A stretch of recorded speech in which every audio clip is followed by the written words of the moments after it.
संघर्ष हमारे जीवन में बहुत ज्यादा रहे हैं, लेकिन हमारी पढ़ाई को लेके हमारे बाबूजी ने कभी भी मतलब है कि कोई समझौता नहीं किया। उसके लिए उन्हें जो भी करना पड़ा।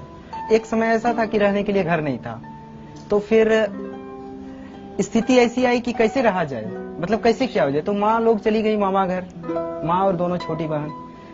हम नहीं गए क्योंकि हमारी पढ़ाई थी। 5वीं कक्षा का मैं विद्यार्थी था उस समय।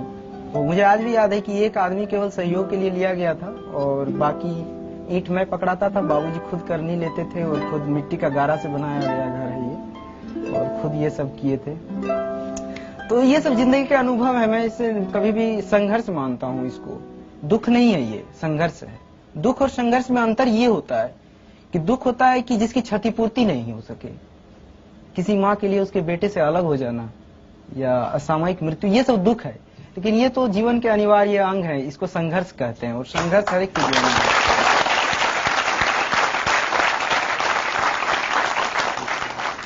पिता ने आपको पढ़ाने के लिए अपने खेत बेचे भी हैं? जी हाँ, हमारी 80% खेत बिक चुके हैं। और जब पहली बार सिलेक्ट नहीं हुए तब उन्होंने क्या कहा था? हाँ, उन्होंने एक चीज कहा था, मैंने ये चीज बाद में मैंने जाहिर भी किया कि इस भावना को। तो उन्होंने कहा था कि हम बोले कि बाबूजी पैसा कहाँ से आएगा, हम ट्यूशन पढ़ाएंगे मुखर्जी नगर में या यहाँ पर मिल जाते हैं यहाँ पर। बोले कि नहीं, तुम ट्यूशन मत पढ़ाना और तुम अपनी पूरी पढ़ाई जो है अपने पढ़ाई पर ध्यान दो। धूप में मत चलना, ऑटो में चलना, क्योंकि धूप में चलोगे तो थक जाओगे और पढ़ाई पर इसका बुरा प्रभाव पड़ेगा। अरे तुम्हारे लिए तो हम अपनी किडनी तक बेच देंगे।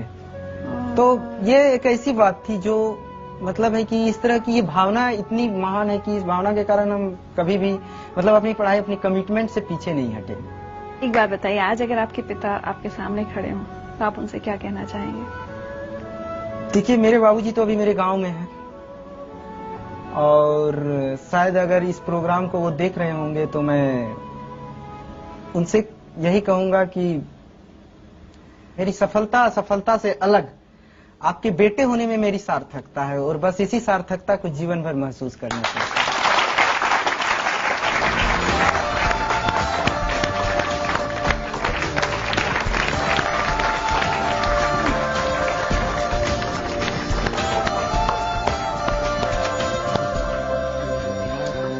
ये तो सरप्राइज। प्रेम कुमार जी, हाँ बोलिए। कभी सोचा था खेती किसानी करते वक्त कि एक दिन बेटा एक सरकारी अफसर, सबसे बड़े सरकारी अफसर की गद्दी पर बैठेगा? एकदम जब से इसको पढ़ाई में ख्याल आया तब से मैंने ये सोचा था, ये आज की सोच नहीं है। आपको पता था आईएएस क्या होता है?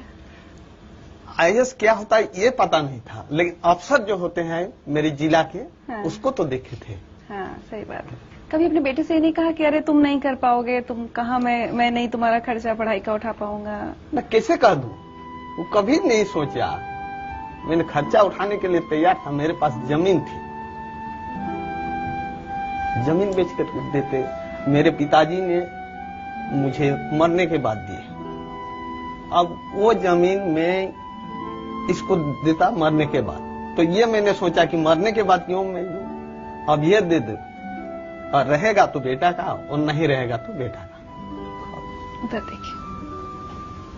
सिंघो जी के बेटा कैसे हो? आप खाने पाने के ध्यान दीजिए। आज तुम्हारे लिए गुड़ रोटी बनाई है। आज ट्रेनिंग में ज्यादा खाना पीना का ध्यान दीजिए। आज तुम्हारे लिए हम दुल्हन खज के रखे हैं, रिश्ता तय हुआ है। खाना आपको तैयारी गुड़ रोटी है।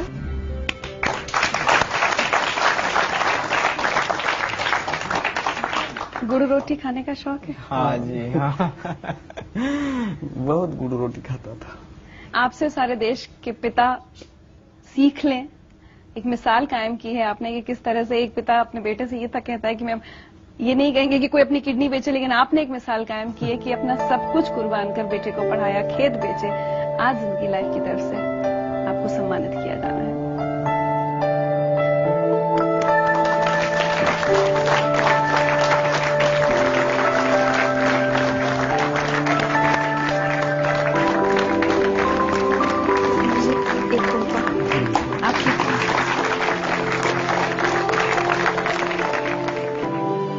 जैसे आईएएस बने ना तो ये बोला यार थानेदार की नौकरी छोड़ देंगे क्या अब। मतलब ये था थानेदार ही ना छोड़े, साथ में साथ ये भी रख लिया।